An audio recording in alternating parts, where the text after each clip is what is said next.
On December 28, 2024, Dr. Michael Salla hosted a 4.5-hour webinar with guests Elena Danaan and retired Army Insider JP. Exopolitics Today presents the first part of this webinar, wherein Dr. Salla presents clear evidence and documentation explaining the reasons, tactics, and systems by which the United States of America and the entire global civilization have been held prisoner in a technologically primitive, toxic world controlled by a deep state globalist power elite. We encourage you to pay close attention, keep an open mind, and question everything you think you know about the world in which we live.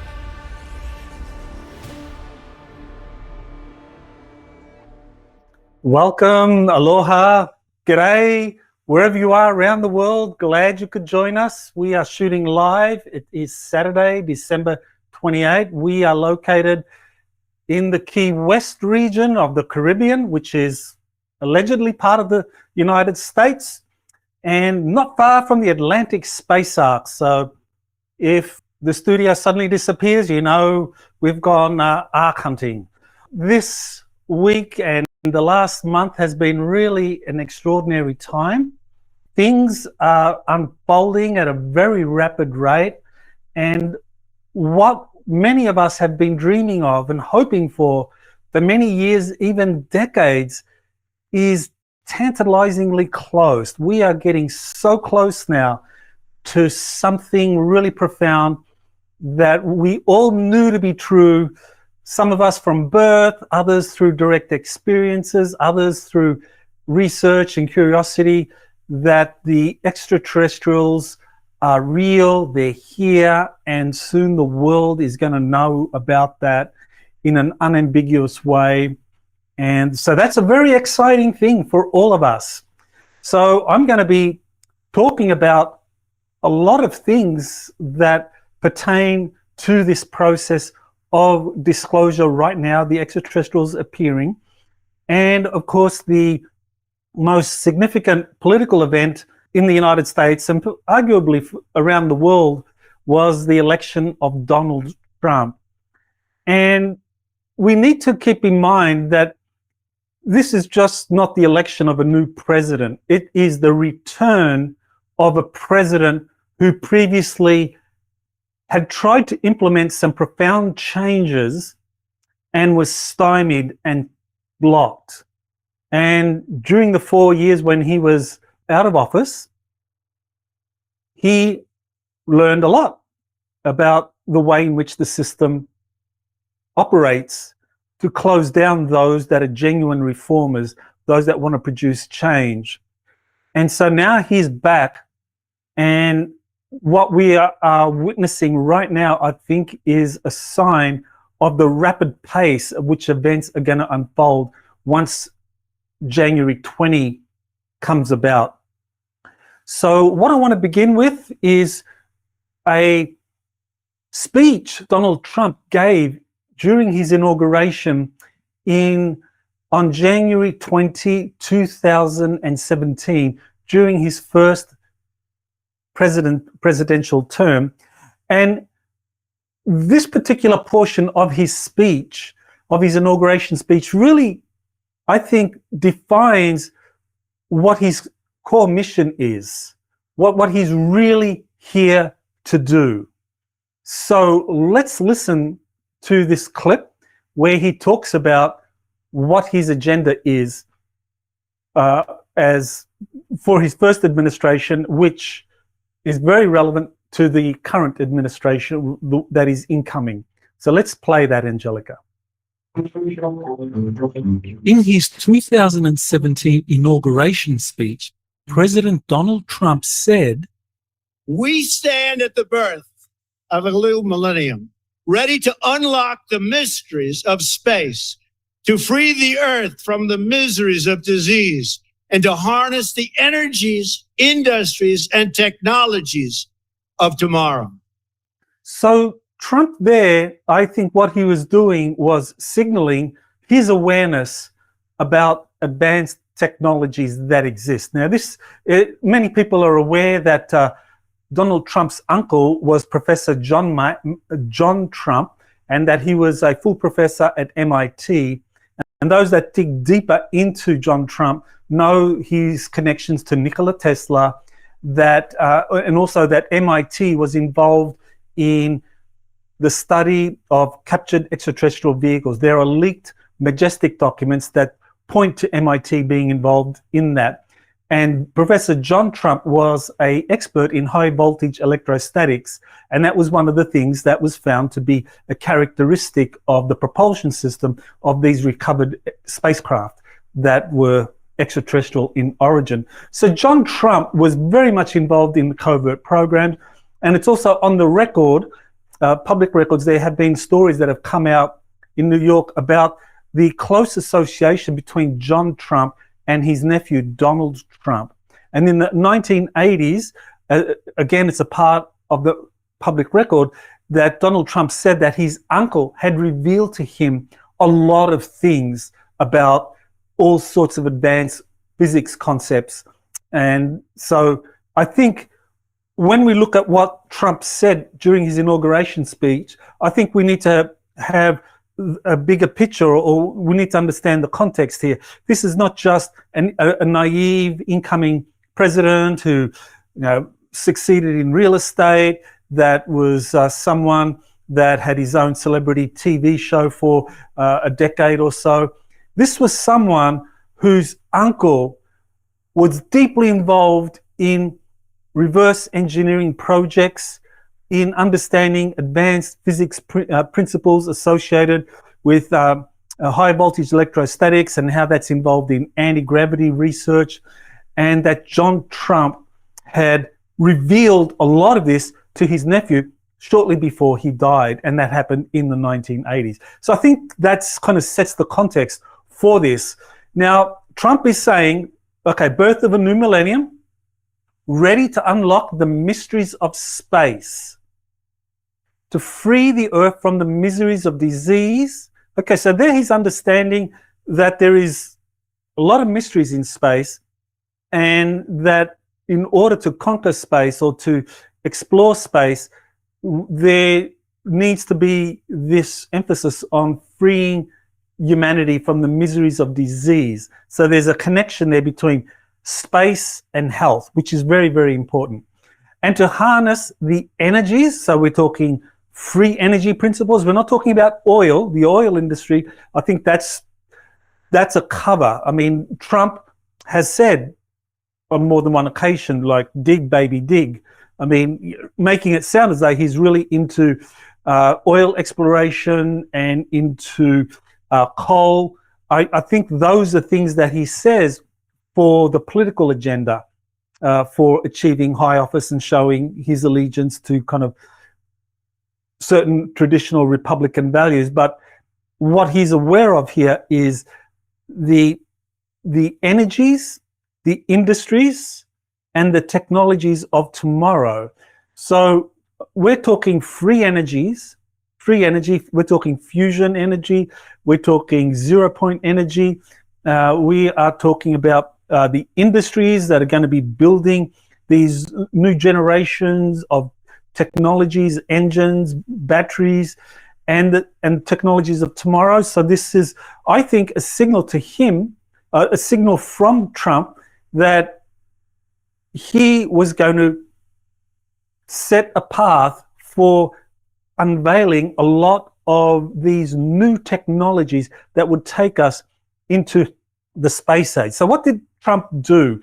One of the first things he did to realize this, to harness these energies, industries, and technologies of tomorrow, was that he issued, and this is something that several insiders have said happened. It hasn't been confirmed, but I think based on a lot of the circumstances surrounding the first Trump administration, I think it's more than likely that there was a secret presidential memorandum issued to the intelligence community to declassify certain categories of technologies that would be part of bringing in these technologies of tomorrow. And this is very significant because I think Trump understood, and the people advising Trump understood, that there were all of these classified technologies that the major aerospace companies had built for classified programs, and that rather than trying to declassify those programs, where you would have companies like Lockheed Martin Skunk Works, Boeing's Phantom Works, Northrop Grumman, General Dynamics, all of these major aerospace companies, rather than them declassifying existing technologies used in secret space programs or in highly classified programs, Trump knew that there was no chance in hell that that would happen. And actually, Ben Rich, the former CEO of Skunk Works, said pretty much the same thing. He said before his death, sometime in the mid-1990s, he said it would take an act of God to release these technologies for the benefit of humanity.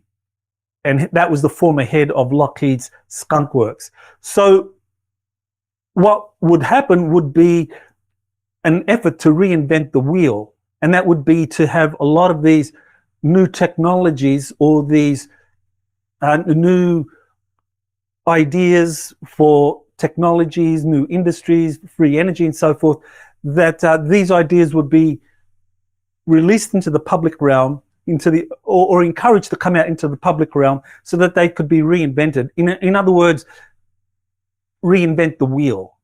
That the classified aerospace projects have 30, 40, 50 years ago even succeeded in developing anti-gravity, developing free energy technologies, cold fusion, all of these advanced technologies, and that those technologies would not be released for the common good, because those companies regard these technologies as their proprietary domain.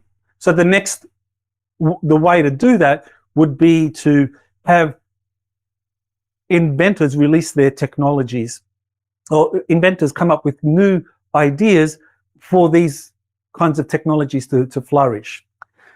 So what happened was that Trump tried to have these inventions declassified, but he was stifled. And one of the ways in which these new technologies were being stifled for coming into the public arena is that whenever an inventor submits a patent application to the US Patent and Trademark Office, there is something called the Sensitive Application Warning System. And this is a system set up to actually stall the patent process for those patent applications that are considered to be sensitive. So there's an article that discussed this by Elisa Bereznaki, and what she said was, quote, any application that is categorized in the SAWS Sensitive Application Warning System, however, is placed in a special type of patent purgatory. SAWS marked patents must be approved by anywhere from 3 to 9 people and can be delayed for years. There is no official channel to notify an applicant once her patent is placed in the system, and the Patent Office has denied requests to divulge what applications are on the SAWS list. So these industries, energies, and technologies of the future that inventors come up with in these patent applications, if their invention falls under this sensitive application warning system, their patent application gets stalled for years. So the SAWS suppressed invention categories. There are different categories of inventions that are considered to be sensitive applications and that are subjected to this kind of stalling system. So methods or composition for prolonging life. So this is a document that was released through the Freedom of Information Act that spells out the categories that the SAWS system considers to be sensitive application technologies. Methods or composition for prolonging life or preventing aging. Well, that's a stunner right there. If an inventor comes up with a technology or a system for extending life and preventing aging, their technology is not just that it's released. I mean, not that it's stalled. It is effectively stalled from coming out. It is prevented. It is a sensitive application. So why would they do that? Because they don't want these kinds of technologies out there prolonging life and preventing aging. Cell lines, cell from indigenous peoples, native plant extracts or plant animal products, indigenous therapies, traditional medicine using native plants. Well, why would they prevent inventions using native plants, indigenous therapies and so forth that could help people, that could cure people? Well, this is where you have the dominance of the pharmaceutical industry, that rather than healing people, the pharmaceutical industry is all about treating people. In other words, you don't heal them, you just treat them with these pharmaceutical products that they have to take again and again, maybe even for a lifetime. Because if you heal someone, then there's nothing more to be done. So this is a great way of maintaining profits. Plant terminator technology and so forth.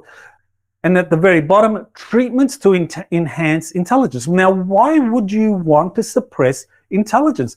Why wouldn't you want your children to be exposed to inventions and technologies that could enhance their intelligence? This goes all the way back to the 1900s. I remember in 1908 that there was a Swedish invention that would enhance intelligence through these EMF fields, these frequency fields that would be played in a classroom.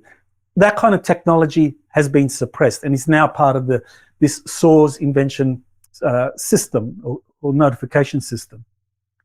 Here's some other ones. This was something that Dan Willis put me onto a few years ago. This is another category in the sensitive application warning system. It says, so this is Technology Center 2800, perpetual machines. Okay, so those things that 0-point energy, or those things that are harnessing energy from the 0-point vacuum and can power themselves indefinitely. That's considered to be a perpetual machine. Those inventions are suppressed. Anti-gravity devices, things that operate, in a way that harnesses some kind of gravity wave or anti-gravity technology. Those inventions are suppressed. Room temperature superconductivity, again, a breakthrough breakthrough technology that is suppressed. Free energy, tachyons, etc. Tachyons, these are faster than light particles. They have long been theorized. People who have worked that have been part of secret space programs say that they are aware of tachyon energies or engines that use tachyons that can move back and forward in time. Those technologies are suppressed. Gain-assisted superluminal light propagation, faster than the speed of light. So if you come up with an invention that is going to create a faster than light vehicle, that is suppressed. Other matters that violate the general laws of physics. So anything that violates the laws of physics is going to be considered a sensitive application technology that is going to be suppressed. And then at the very bottom, you have energy technology implementing metamaterials.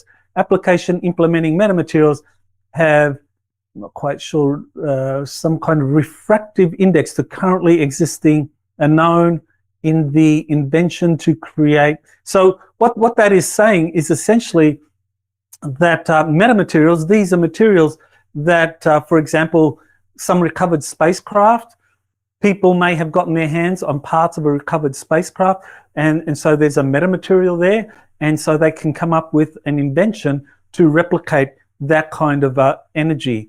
And that, especially when it comes to invisibility shields and cloaking technologies, again, those kinds of inventions are suppressed. So you can see a whole lot of inventions that could be used to bring about the future energies, industries, and technologies of tomorrow, that they fall under these suppressed invention categories.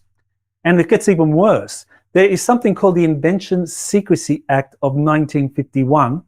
So this is a letter describing that particular act. And I just want to read the first paragraph because it describes the formal process by which breakthrough technologies are suppressed, and that this is the form letter sent out to inventors of patent applications subject to secrecy orders. So secrecy orders, what are they? This is in addition to the SORS system, secrecy orders. So this is what the US Patent and Trademark Office sends to inventors whose technologies are considered to be so radical and that they are flagged under the SORS system. And then when the patent officers look at these things, at these patent applications, they say, okay, we can't grant this. This falls under a national security order. And that's because one of the intelligence agencies say that it shouldn't be granted. So it says, this form letter sent says, to the applicant above named, his heirs and any and all of his assignees, attorney and agents hereunder designated principals. You are hereby notified that your application as above identified has been found to contain subject matter, the unauthorized disclosure of which might be detrimental to the national security, and you are ordered in no wise to publish or disclose the invention or any material information with respect thereto, including hitherto unpublished details of this subject matter of said application in any way to any person not cognizant of the invention prior to the date of this order, including any employee of the principal, but to keep the same secret except by written consent first obtained of the Commissioner of Patents under the penalties of, and it lists the US Code. So wow, look at that. I mean, what that's saying is that, remember all of those categories of inventions I was describing, perpetual motion, free energy, room temperature superconductors, anti-gravity, prolonging life, reversing aging, any technology that pertains to those areas, this is suppressed to the extent that it is now considered to be something that is a threat to national security. So you might ask, well, how prevalent is this? Well, here are statistics of the number of inventions that are currently under national security orders, that these are inventions, patent applications that deal with all kinds of potential technologies. Many of these patent applications deal with those areas I've already identified because they're flagged first under the SORS system, and then you get the intelligence community looking at these flagged SORS applications and deciding, oh, this one here, dealing with anti-gravity, we can't have that ever coming out. That's subject to a national security order. And so you have, for example, in fiscal year 2024, so the end of this year, you had 6,471. Think of that. There have been nearly 6,500 patent applications that have been suppressed because they have been considered to be threats to national security because they deal with these breakthrough technologies that I discussed earlier. That is the kind of system that Donald Trump had to deal with when he first came into office, and why he tried to pass why he issued that memorandum to have 1,000 of these suppressed patent applications that were subjected to secrecy orders declassified within the first year of his first term. But that never happened. You can see, looking at this chart of patents that are subjected to secrecy orders, going back to fiscal year 2020, which is when Trump won office, there were 5,915 patents that were subjected to national security orders. And by the fiscal year 2024, this is the final year of the Biden administration, that had gone up by over 500 patents. 500 additional patents have been suppressed. So it was the exact opposite to what Trump was wanting to do. So now we get to this election of Donald Trump, Trump advance, and what he has done is set up this government Department of Government Efficiency. So, statement from Donald Trump. I am pleased to announce that the great Elon Musk, working in conjunction with American patriot Vivek Ramaswamy, will lead the Department of Government Efficiencies, DOGE. Together, these two wonderful Americans will pave the way for my administration to dismantle government bureaucracy, slash excess regulations, and cut wasteful expenditures and restructure federal agencies essential to the Save America movement. This will send shockwaves through the system and anyone involved in government waste, which is a lot of people, stated Mr. Musk. So what really, if you read between the lines here, apply this to the SOARS system I just described, where you have these US patent trademark officers scanning all patent applications and identifying which ones are potentially violating these kind of like areas that are potentially that violate national security. But, how could anti-aging, how could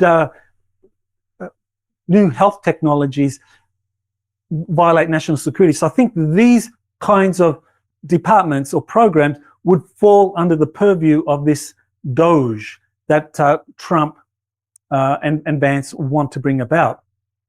And so I think that the real goal of DOGE, sure, they're going to cut government inefficiency across a number of bureaucratic departments, but especially when it comes to the US patent and trademark offices, because they've got thousands of trademark officers who are scanning patent applications to determine which ones may be violating the SOARS system. And then you have the national security orders, where you have all of the intelligence departments kind of like looking at patent applications and saying, oh, this one, we want this one not coming forward and so forth. All of that entire system that is designed to suppress new inventions, breakthrough technologies from coming into the public arena, all of that is going to fall under the purview of DOGE. So I think that is a very important contribution of what I think the next Trump administration is going to do. Now, Professor Haim Eshed, I'm going to talk a little bit about what he had to say and how that impacts this kind of like technology suppression and the Trump campaigns, the signals that the Trump campaign is going to overturn that and release a lot of suppressed technologies under the tutelage of DOGE and Musk and Ramaswamy. Haim Eshed was the father of Israel's satellite program from 1981 to 2020, so nearly 30 years. He worked with Israel Military Intelligence and Unit 81, which is an elite Israeli unit dealing with satellites and their use for military operations. And he is clearly someone that is a very serious person with a very serious pedigree. He said in a book, he actually said in an interview about a book that he published, that there had been agreements reached between the United States and extraterrestrial civilizations. And he explicitly referred to the existence of a Galactic Federation. So this is what he said in a January 5, 2021 interview with Yedioth Aharonot. Sorry, I can't pronounce that very well. Blame my Australian upbringing for that lack of pronunciation of international names. So what he said was, quote, the UFOs have asked not to publish that they are here. Humanity is not ready yet. So why is humanity not ready? Trump was on the verge of revealing, but the aliens in the Galactic Federation are saying, wait, let people calm down first. They don't want to start mass hysteria. They want to first make us sane and understanding. And here's the kicker. They have been waiting for humanity to evolve and reach a stage where we will generally understand what space and spaceships are. End quote. So think about the implications of this, that the Galactic Federation are saying explicitly, humanity needs to evolve so that they can understand the principles of space and spacecraft. But how can you do that if the technologies and the inventions which would allow you to understand space and spacecraft that are capable of interstellar flight are being suppressed? because anti-gravity, free energy, room temperature superconductors are all being suppressed under the source system and under the secrecy orders that are part of the US Patent and Trademark Office. So it's like those in the US Patent and Trademark Offices that have been suppressing these technologies for decades know that this is essential for preventing the Galactic Federation from revealing themselves, because the Federation says your humanity collectively needs to reach a certain technological threshold before we reveal ourselves, because if we were to do so before you reach that threshold, there would be great damage. So this is a kind of catch-22 situation right there. So implications of Eshed's testimony: links human technological development to open contact. The Galactic Federation wants humanity to unite prior to open contact. So this explains why President Trump, during his first administration, prioritized the creation of the United States Space Force, which would be an instrument for galvanizing other nations to create similar space forces, similar space commands. The Artemis Accords, that was an initiative that Trump started during his administration, and currently there are 51 spacefaring nations that have signed on to the Artemis Accords. And the Artemis Accords are bilateral agreements between the United States, or NASA, and the space administrations of other nations. So what that does is that it cements US leadership in space.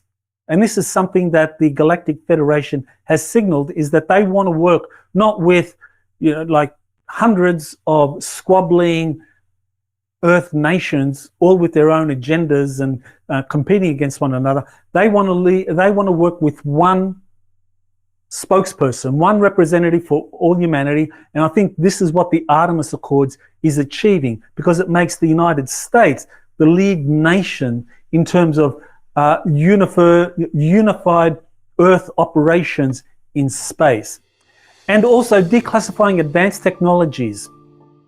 And I already talked about why Trump wanted to declassify advanced technologies, but he was stymied in the process. So Elon Musk, as I mentioned, he is a critical figure in this process, in the DOGE department, which I think is going to play a big role in releasing a lot of these suppressed energy, or a lot of these suppressed breakthrough technologies, the technologies of tomorrow. Now, who is Elon Musk? Well, Elena Danaan had a very interesting experience, and maybe she can talk about it in the panel later, and she talked about Elon Musk being from Alpha Centauri. She was told this from a couple of Nordic-looking extraterrestrials that she met in Ireland, who had previously lived in Paradise, California, and there's significance to that. So Elena, later on, you can talk a little bit about the significance of what Paradise meant in terms of these Alpha Centaurians and Musk. And so Musk is from Alpha Centauri, and the goal that Musk has is to help release advanced technologies that have been suppressed. Elena has an article on her website, Afternoon Tea with an Alpha Centaurian. If you went to her website, elenadanaan.org, you can read about this, but she'll be here later in the panel and can refer to this and tell us more about that. Okay, so now I'm going to switch over to congressional UAP UFO hearings. You have been listening to Exopolitics Today with Dr. Michael Salla. Please remember to like, share, and subscribe to this channel. Join or start a conversation in the comments. Take the time to explore the vast library of best-selling books, webinars, and podcasts by Dr. Salla. Visit exopoliticstoday.com.